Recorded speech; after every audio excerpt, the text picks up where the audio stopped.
Montreal on a warm summer evening. A young lady on her way home. Her name is Dany. That's short for Danielle. She's a fashion worker, a midinette, as the French Canadians say. Pretty, isn't she? Why, she's almost walking on air. But then any young woman would feel this way after her first love affair.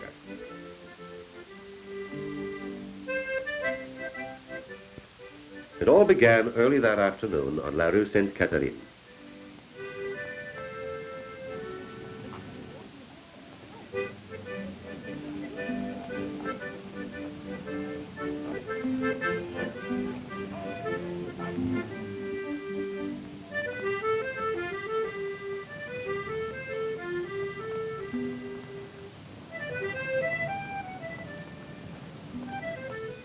David and his big brother Paul were just dawdling along, sort of bored, but itching for adventure. And then, suddenly, they were lost. Now, you and I might feel awfully alone if we became lost in a big city, but not these two lads. I guess it's different when you're young.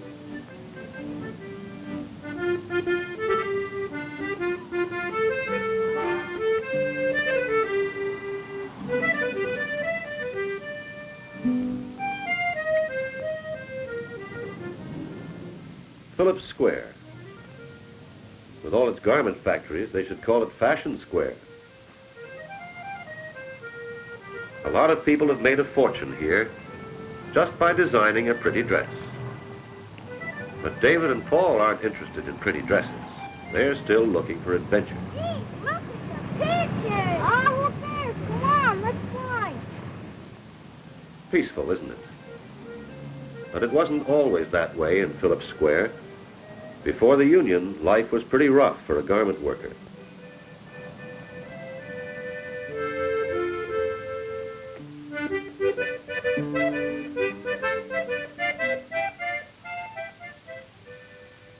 Look at that cop. He doesn't frighten anyone.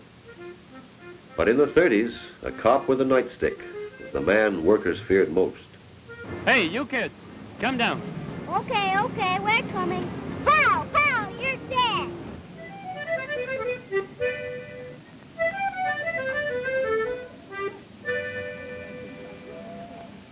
The building over there is a garment factory.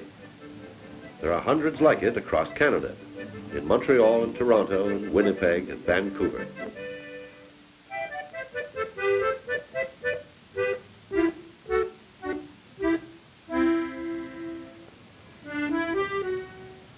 Life's no picnic for garment workers, not even today.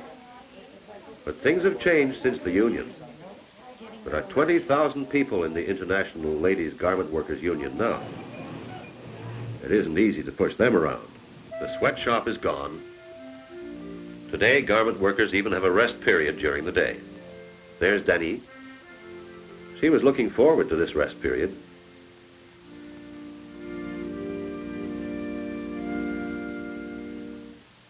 There's no rest for our young adventurers. Well, just what they were looking for. Now that ought to be fun.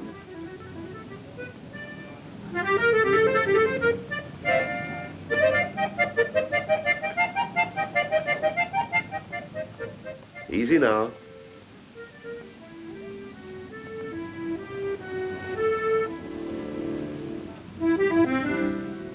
Careful now.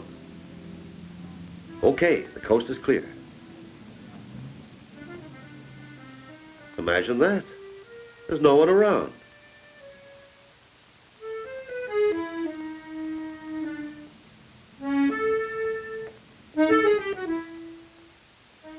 The machines are quiet now, but they won't be in a few minutes. Better hide before everyone returns.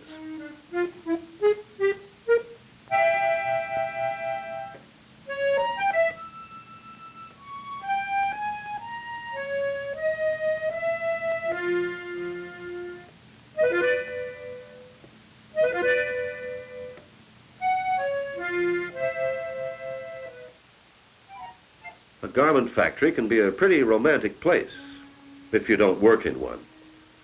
It's a place where dreams are made, although it was a nightmare before the Union. That's the boss.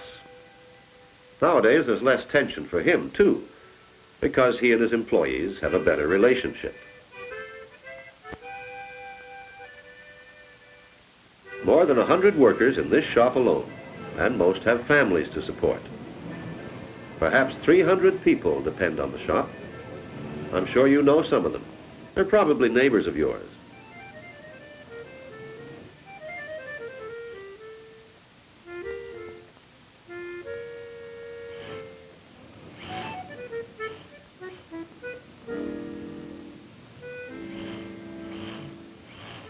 The fashion story begins in the designing room. In April, when women think of spring fashion, clothes are styled for fall and winter. In November, fashion workers produce for spring and summer.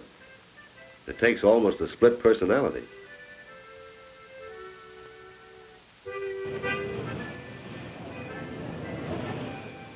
Now the pattern is ready, and the cutter takes over. It takes a lot of skill and a lot of experience to be a cutter. Craftsmanship is important in fashion. The cutter has to be a real craftsman.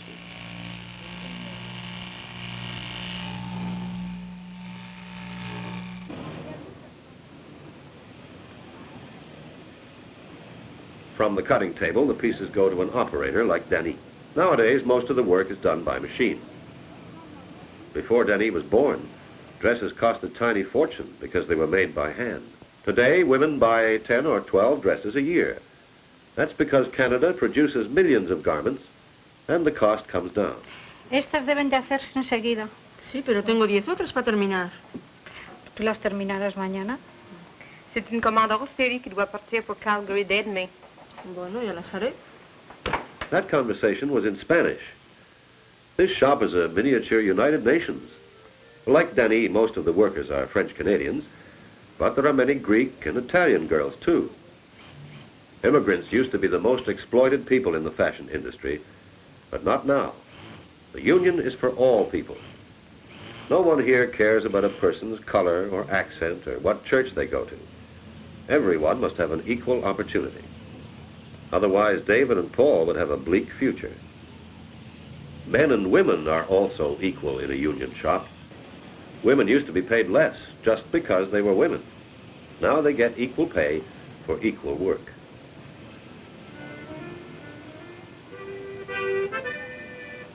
But a lot of garment workers aren't as well off as Dany. That's why union workers sew in the union label, to let people know they have pride in their work and that they enjoy decent working conditions. This is Nora. She sees to it that every dress is properly finished. Dany, see the last seamless gathering? Oh, yes.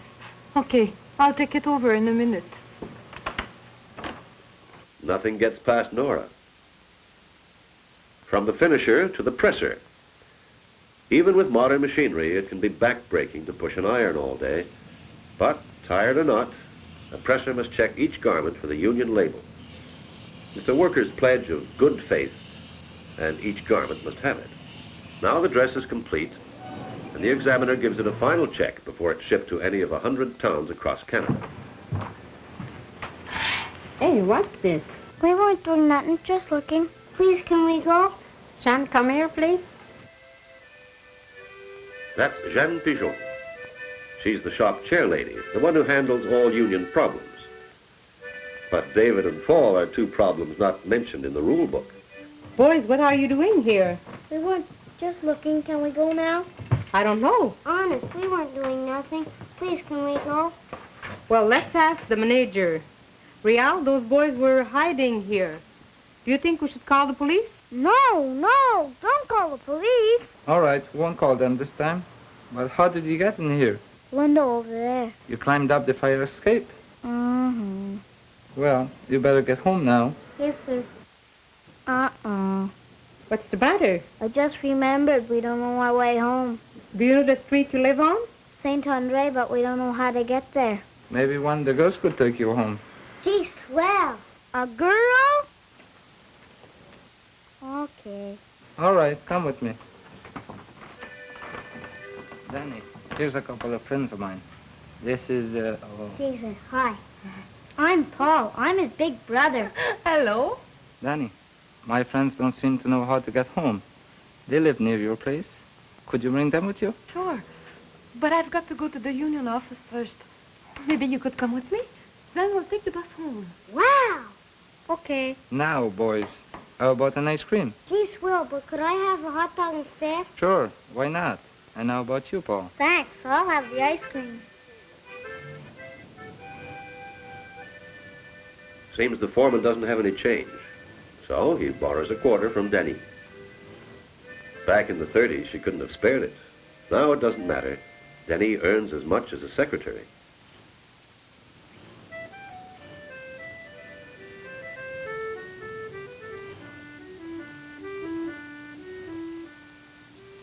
What's that? What? That. Oh, that's like a signature. A signature? I don't sign my name like that. Oh, it isn't my signature. It's for all of us in the shop. I don't get it. That's silly. No, it's not. It's really simple. We can't sign our own name to each dress, so we put this label on. I still think it's silly. Who signs a name on a dress? Well, it's not exactly our name. It just means that we're proud of our work. We want people to know we did it. See, we're all in the union, that sort of a club. Oh, I know. Daddy's in the union, too. He's a carpenter. Well, then you understand. I bet your mommy looks for this label whenever she buys a new dress. Think so? Mm-hmm. You know, David, when your mommy gets a dress with this label, it means she wants me and the others here to be treated fairly. It means she's happy that I can live in a clean house and have enough food. Boy, it's pretty small to say all that. Oh, Paul, you're a tease. You know it doesn't say it in words, but that's what it means. Please, soon? Right now, it's 4:30. Gee, thanks. Thanks.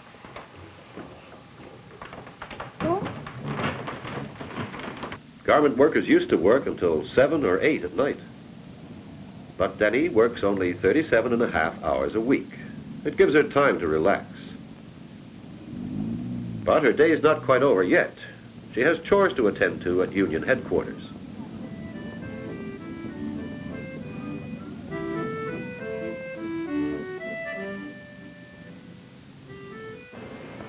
This the union? Mm-hmm. Gee, that's Place Marie. The union's headquarters in Montreal, where workers come to discuss their problems. It's the same right across the nation, wherever there's a garment industry.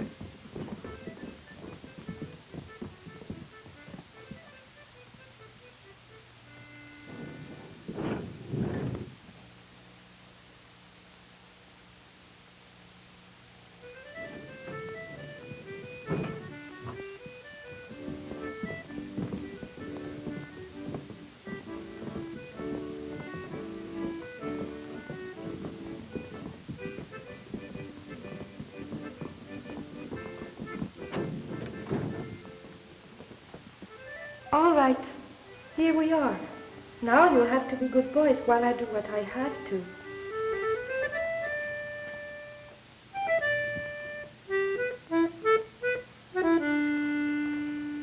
Hello, Miss Charpentier. Hello.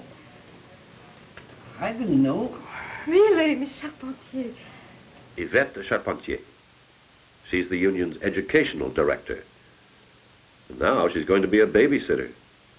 When Yvette Charpentier joined the union, workers didn't even get vacations. Nowadays, this is what it's like before the factories close for 2 weeks in July, when members pick up their vacation paychecks. Every ILGWU member has 2 weeks of complete freedom and enough money to enjoy it. Some workers even go to Europe for their holidays. But it takes conscientious officers, people like Yvette Charpentier, What's your name? to protect the gains the union has made. C'est ça. Bonjour. What can I do for you? It's about my sick benefit check. When can I get it? Your check will be ready Monday. You can pick it up then. Thanks, Yvette. Goodbye. Ow! What's the matter with you, David? I got a pain in my stomach. I bet it's the hot dog. You should have had the ice cream. It is not the hot dog. It is so. All right, David. The doctor will have a look at you. Doctor? What doctor? It doesn't hurt that much. It doesn't matter. Let's go to the health center and find out. The Union Health Center. How the workers fought to get it, and how many lives it saved. Here, any union member can get a free checkup and free treatment. David isn't a union member, but I guess they'll make an exception. Big boy now. Hello, Miss Sherpanchi. Your members are getting pretty young these days. That's right. No, seriously, doctor. My friend David isn't feeling well. It's the hot dog. It is not. All right, now, let's see. Where's the pain, David? There's no pain. I'm fine. Honest. Oh, it's gone, is it? All right, where was it? Here. You mean here? Uh-huh, but it's all gone. Well, Miss Sherpanchi, I think it wasn't too serious after all. I think you'll live. Thanks, doctor. Sorry to bother.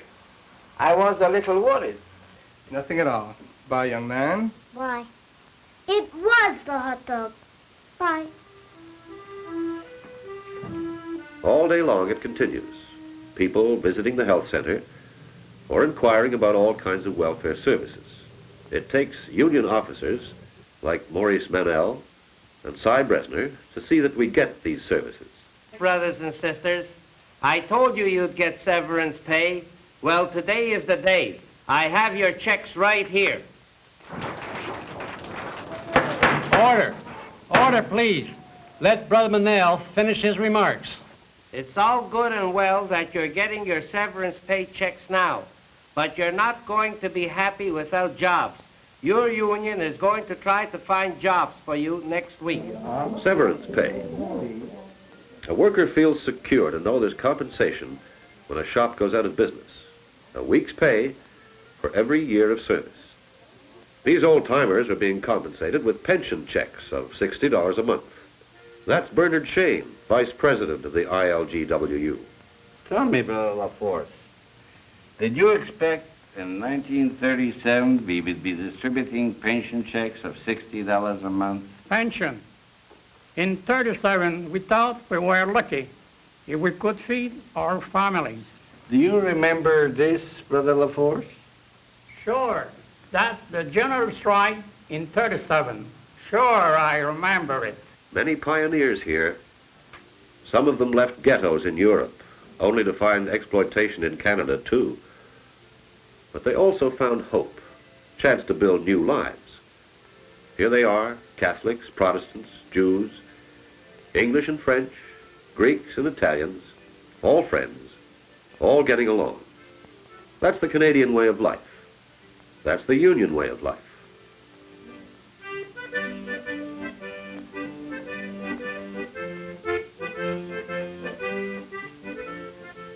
Bernard Shane himself used to work in a garment factory. Now, Charlie, most people think of 37 as the year the union began. There must have been struggles before that to eliminate the sweatshop. Oh, struggles and strikes. Well, we had one in 1916 that lasted 5 months. And I believe we also had one in 1924 and in 1931. Now, Charlie, in 37, during the period of the strike, how much did you earn? In 37, I earned $36 a week. I was considered one of the lucky boys. Other boys were working for $12 and $15 per week. Charlie, you were pretty lucky to get $36 a week at that time. Girls would have been happy to earn between $7 and $10 a week. Oh, it was bad, all right. Unbelievably bad. Human dignity. That was almost a dirty word to use in the garment sweatshops. It must be awfully hard for young people to understand now what we went through and how much we struggled to get rid of those sweatshops. Now, the young people wouldn't believe it today. I'll admit things are not perfect, but at least garment factories are not hell anymore. You remember, Charlie, when I first came to Montreal? Maurice Duplessis wanted to have me arrested as a communist agitator. It was a hard pill for me to swallow. I was fighting communism before Duplessis knew of it. He also wanted to have Mr. Claude Jodouin arrested. Yes, young Claude Jodouin. He was only a lad at that time. And the newspaper headlines were 4 inches high. And Mr. Claude Jodouin today is president of the Canadian Labour Congress. Let's keep moving, folks. This is a picket line, not a picnic. Well, Dany wasn't around in 1937, but she knows what picketing is. Once in a while, she helps to organize other workers. Fire me, can't he? A lot of people are exploited even today. He was to fire all of us, he'd have to It takes close the down. union to help them win decent wages and fair working conditions.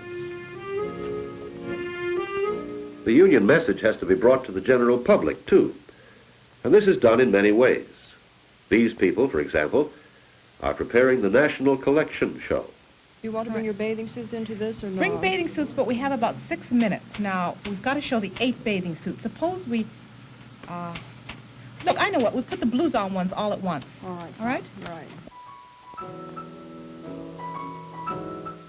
This preview of Canadian fashion is presented by the ILGWU twice a year, and it's unique. But it takes a lot of work behind the scenes. Pat, you got red shoes on? You can't wear blue, you have to wear red. Fashion shows are a far cry from the bread and butter struggles Dany's father knew when he was a garment worker. But then many things have changed in the industry. Mary Lou, fix your hair. Fix your hair at the mirror.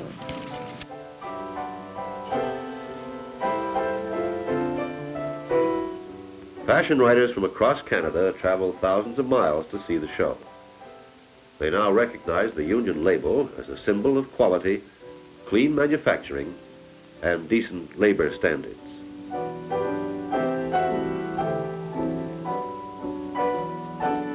The fashion writers who see the national collection are the ones who give the final verdict on Canadian fashion. The story as it has been presented is marvelous, absolutely marvelous, and wonderful to see what Canada's doing. What is your general feeling about the show and the value of the show? Una. I like the show. Canadian fashions, really, I think they've outdone. And they can hold their own with any market. Exactly. I feel that this national collection is the only one that really deserves the name national, because we have representative garments all the way from Vancouver right through to Montreal. There weren't 3 garments that we saw on the runways that couldn't be worn by people in Edmonton or Calgary or my hometown of Brandon or Victoria, BC. And this is where I feel International Ladies Garment is doing such a tremendous job.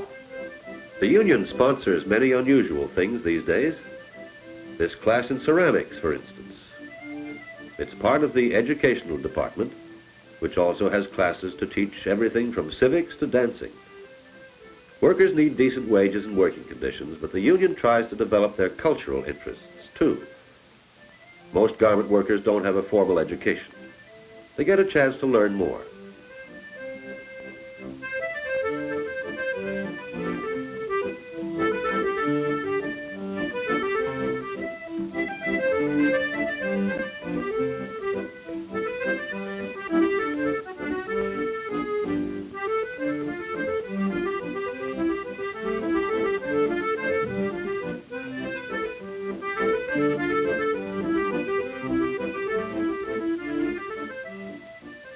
Or perhaps to sing the famous union choir, the Chœur des Midinettes.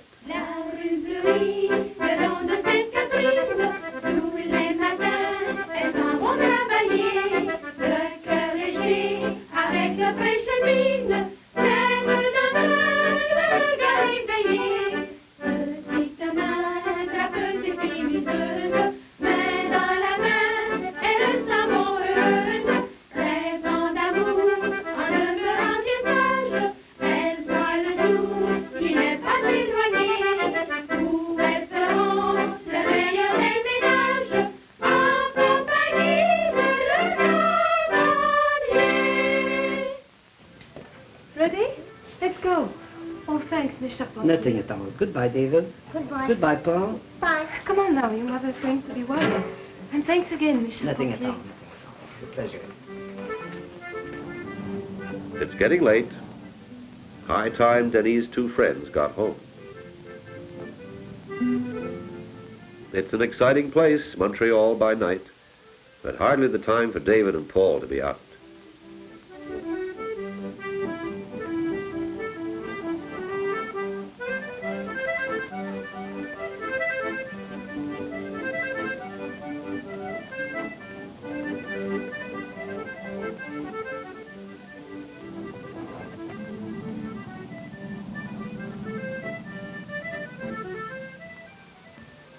Yeah, ticket, please.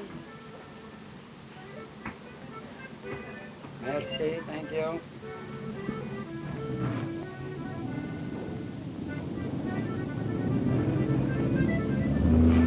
People on the go, on their way home or on their way to work, on their way to a night of fun or a night of trouble.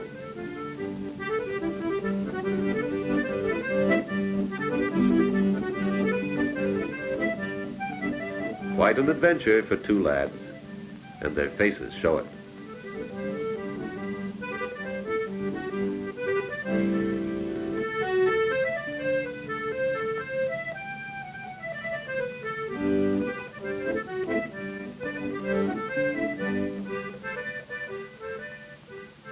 Rue Saint-André, Saint-André Street. Renegade, be careful. Know where you are? Sure, my house is around the corner. I bet I could have found it myself.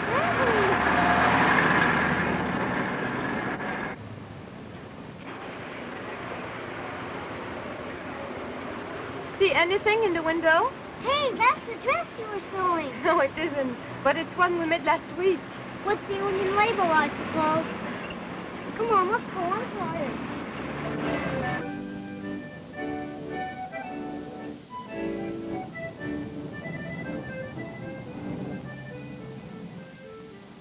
Don't ring. The door's open. Hold on. Wait till someone answers. David! Paul, where have you been? We were worried sick. Well, we got lost. Let me explain. They went for a walk and had a little adventure.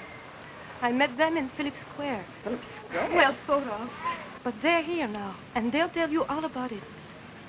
I'm sorry you were worried. I'd better tell the police at home. Police? I'm sorry we caused you all this trouble, miss. Oh, it wasn't any trouble. We had fun. Didn't we, David? Yeah, we had real fun. I have to go now. I hope we meet again sometime. Good night, miss, and thanks again. Good night, Paul. Night. Good night, little David. Night, Dany. And so our story ends. Now, some people might say it wasn't really a love story, but Dany knows it was. Why else would she feel so warm and wonderful inside?